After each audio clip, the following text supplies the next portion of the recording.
Pukul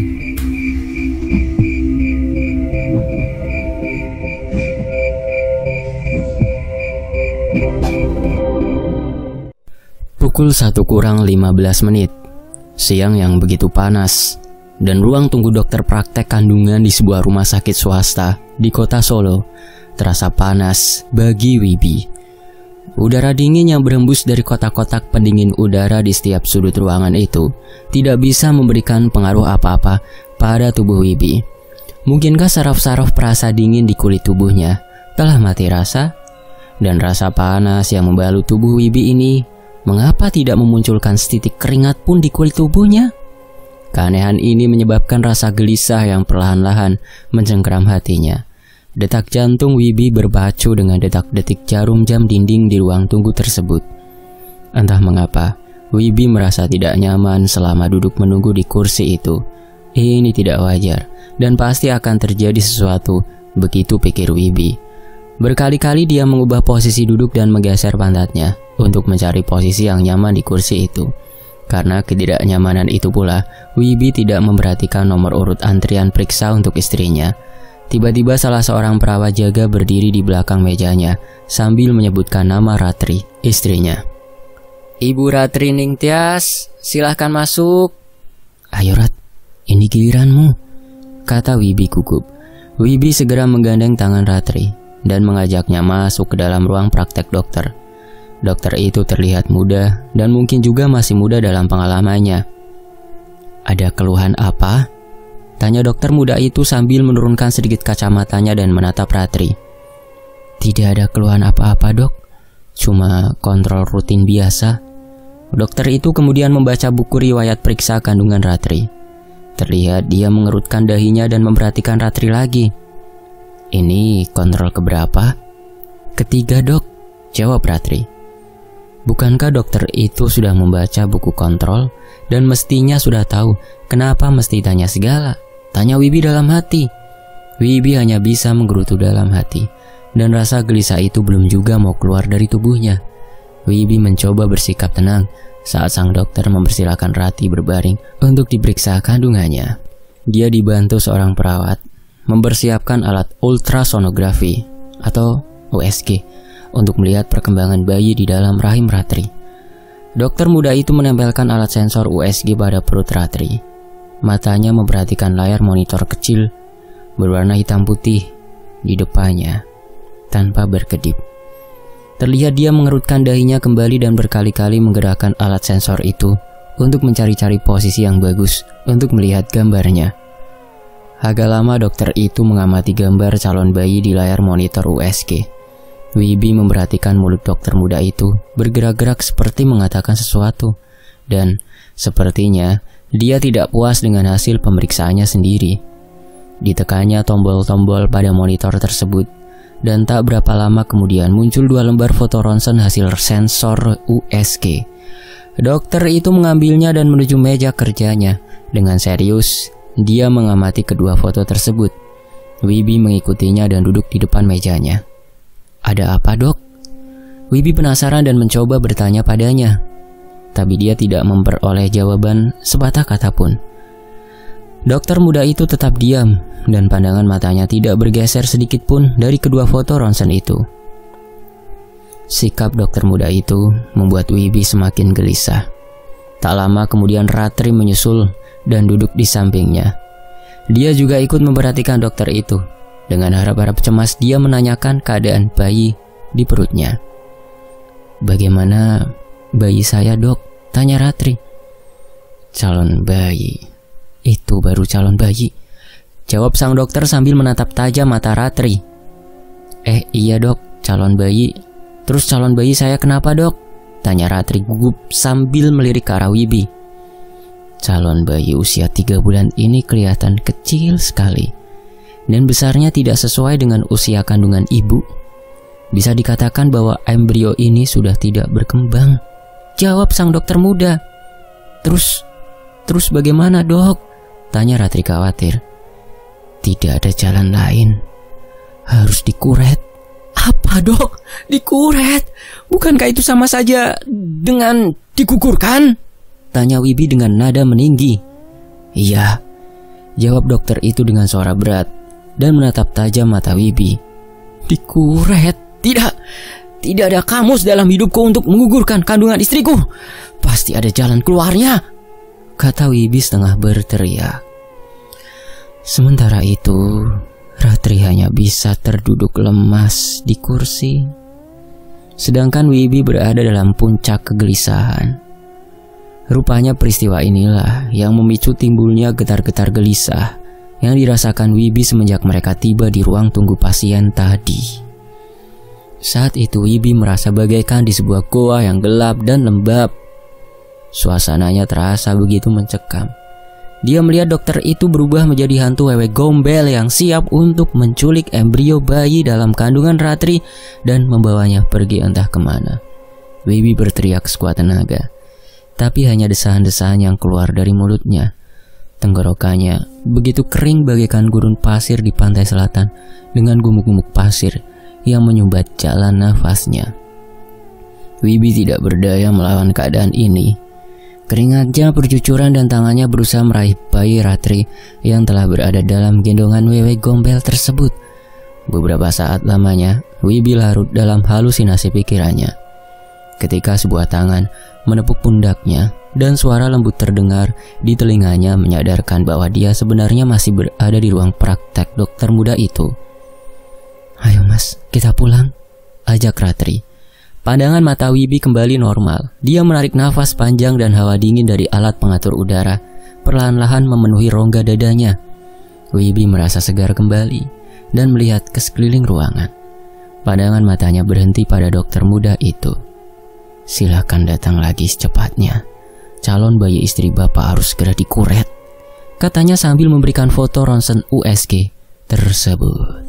Sampai di rumah, Ratri langsung menuju kamarnya tanpa menghiraukan Mbok Sum yang sedang duduk santai di ruang tamu. Istrimu kenapa? Tanya Mbok Sum. Ada masalah pada jabang bayinya, Mbok, kata dokter. Calon bayinya tidak berkembang dan harus dikuret, jawab Wibi. Mbok Sum terdiam mendengarnya dan matanya menatap tajam ke arah Wibi. Wibi menganggap Mbok Sum telah marah dan menyalahkan Wibi karena tidak mau menuruti kata-katanya. Dan Wibi pun hanya bisa diam melihat sikap si mboknya. Segera dia meninggalkan Mbok Sum di ruang tamu dan menyusul Ratri masuk ke dalam kamar. Dia mengempaskan tubuhnya di tempat tidur. Semenjak itu Ratri duduk termangu di depan meja rias sambil mengelus-elus perutnya. 3 bulan lebih waktu yang sia-sia, kata Ratri tanpa semangat. Tidak ada yang sia-sia. Kita periksa ke dokter kandungan yang lain. Mungkin masih ada harapan, kata Wibi sambil bangun dan duduk di tepi tempat tidur. Tiba-tiba, Ayu yang masih duduk di bangku taman kanak-kanak masuk ke kamar dan sempat mendengar pembicaraan mereka. Bergantian dia memandangi kedua orang tuanya. Ada apa, ayah, ibu? Kok mau periksa lagi ke dokter yang lain? Adek kenapa? Adek tidak apa-apa, jawab ayahnya sedikit tersenyum dan membelai rambutnya. Ayu tersenyum, kemudian memeluk ayah ibunya. Terpancar kegembiraan dalam wajah polosnya. Hore, aku akan punya adik, teriak Doro Ayu sambil berlari keluar dari kamar. Wibi dan Ratri hanya bisa saling pandang melihat kegembiraan Ayu, anak pertamanya. Suasana kembali hening, tapi pikiran Wibi tetap berputar, memikirkan masalah ini. Mas, masih ingat kata-kata Simbok tadi sebelum kita berangkat? Ini hari apa?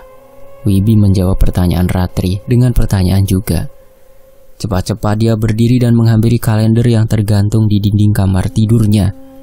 Dia mengamati tulisan kecil di bawah angka pada kalender tersebut. Selasa Kliwon, teriak Wibi.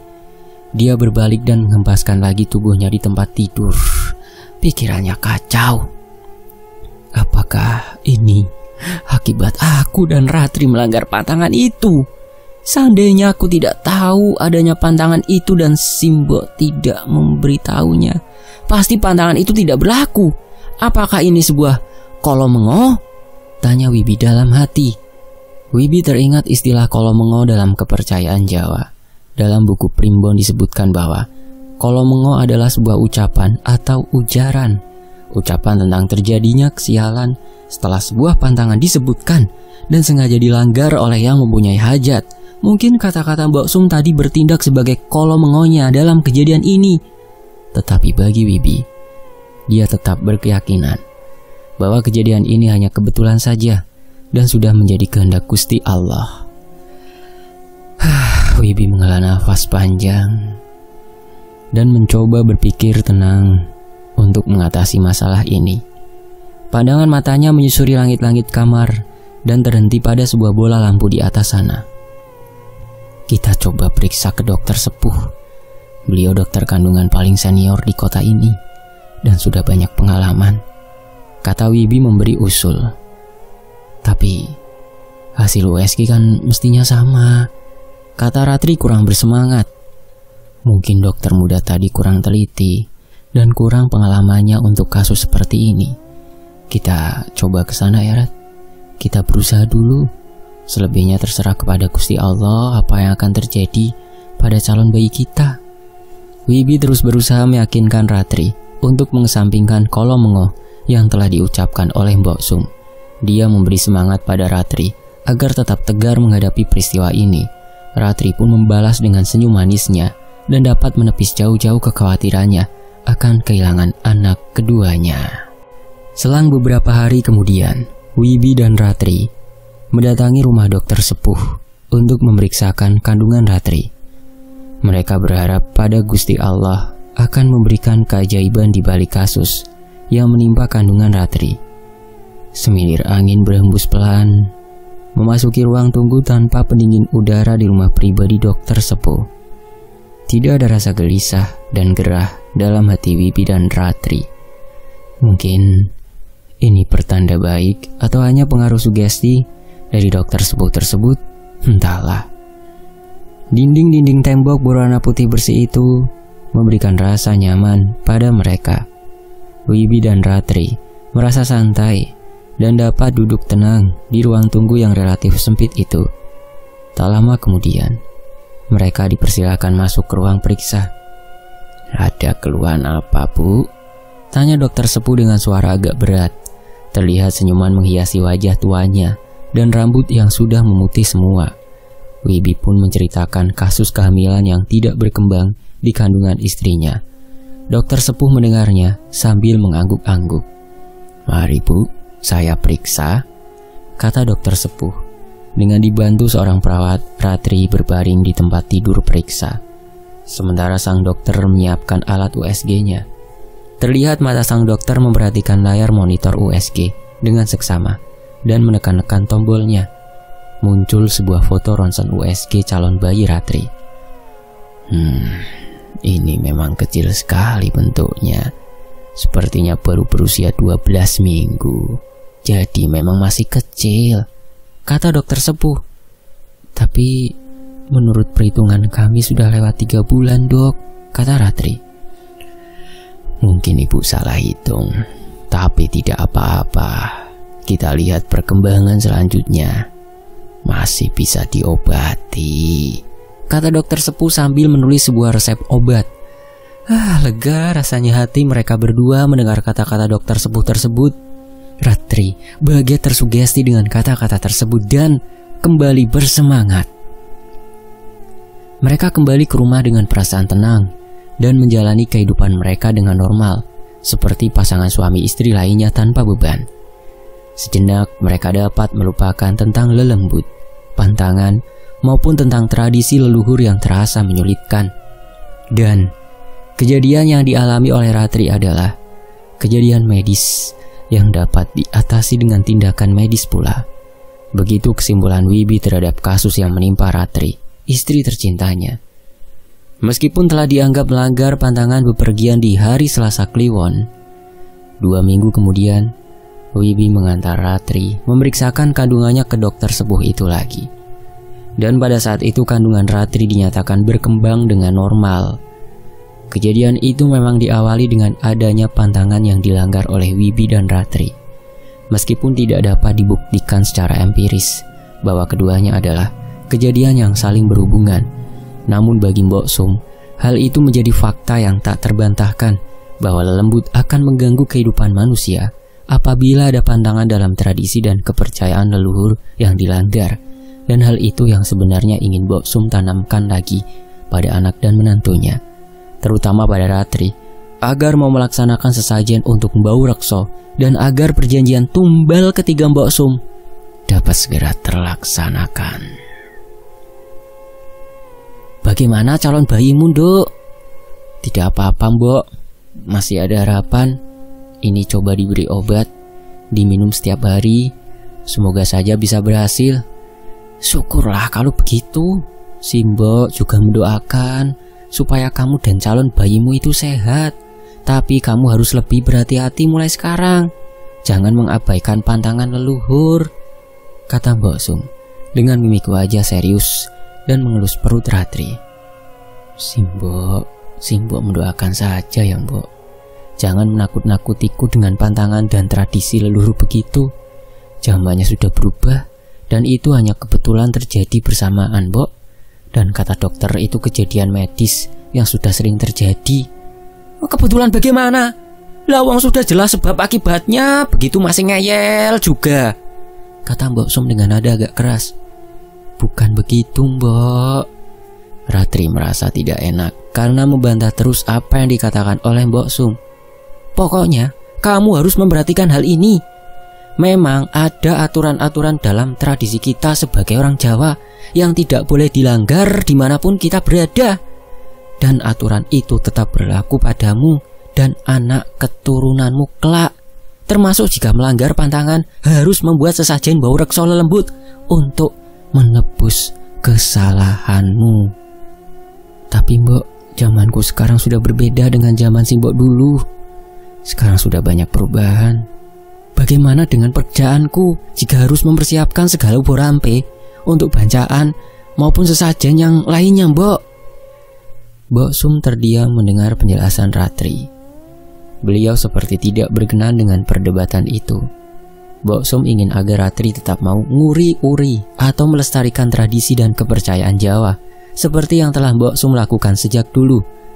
Tetapi ada perbedaan pandangan yang tidak bisa disatukan dengan Ratri. Hal itu sebenarnya menunjukkan bahwa zaman memang sudah berubah, tetapi tidak disadari oleh Mbok Sum. Si Mbok tidak ingin ada Sukerto dalam keluarga si Mbok. Bukankah dulu mendiang ayahmu telah berpesan untuk tetap menjaga tradisi leluhur supaya adem ayem, tentrem, rahayu, dan mendapat berkah Gusti Allah? Apa kamu masih ingat pesan itu? Entahlah, Mbok.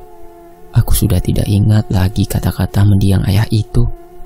Aku dan Mas Wibi sebenarnya masih percaya pada hal-hal gaib dan lembut. Tetapi pemikiranku tidak sependapat dengan si Mbok.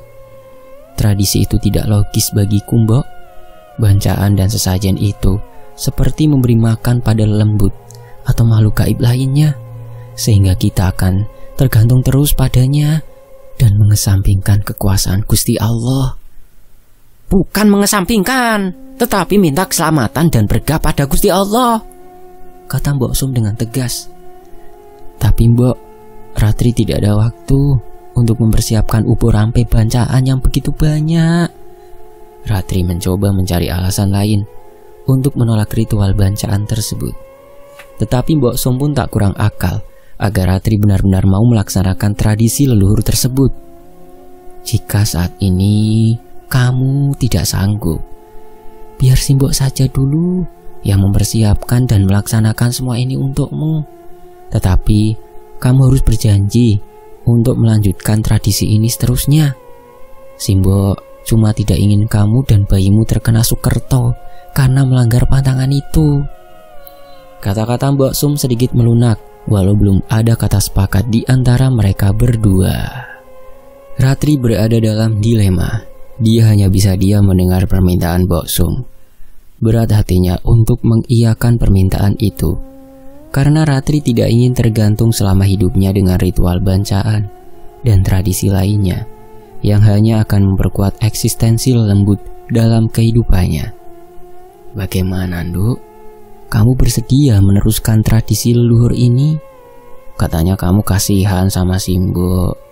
Simbok tidak boleh terlalu capek, kata Mbok Sum merayu. Kata-kata itu membuat Ratri tidak tega pada Simboknya. Apalagi melihat Simboknya harus direpotkan dengan urusan bancaan dan sesajen. Sementara itu, Mbok Sum menyadari bahwa Ratri masih berada dalam kebimbangan. Mbok Sum pun tidak serta-merta memaksa Ratri untuk mengiyakan permintaannya. Dia akan menunggu waktu yang tepat untuk membujuk Ratri lagi. Di sisi lain, malam belum begitu larut ketika Ayu meminta ayahnya untuk menemani tidur.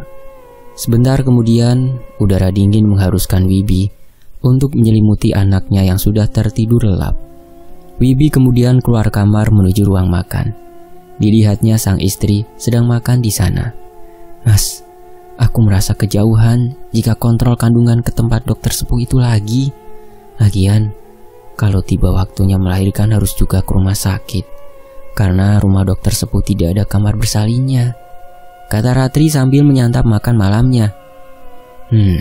Baiklah, kita kontrol ke rumah sakit itu lagi, karena memang jaraknya relatif dekat dengan rumah kita, jawab Wibi sambil meneguk teh hangat buatan Ratri.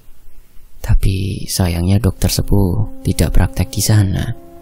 Tidak apa-apa, tapi aku mau ganti dokter kandungan yang lebih senior dari dokter muda yang dulu itu, kata Ratri lagi. Baiklah, besok aku akan cek lagi jadwal praktek dokter kandungan di sana. Wibi segera mengambil piring, beberapa sendok nasi dan menuangkan sayurnya. Kemudian dia duduk di samping kursi istrinya. Ratri mengambilkan sebutir telur goreng kesukaan Wibi dan meletakkan di atas nasinya. Wibi pun memakannya dengan lahap. Jangan buru-buru periksa kandungan istrimu ke rumah sakit itu lagi. Terdengar suara Mbok Sum keluar dari kamar tidurnya menuju ruang makan. Sepertinya dia tadi mendengar percakapan Wibi dengan Ratri dan mengharuskannya keluar menemui mereka berdua. Ratri terkejut mendengar perkataan si mboknya. Begitu juga Wibi sono. Memangnya kenapa, Mbok? Apa kalian ingin kejadian dulu terulang lagi?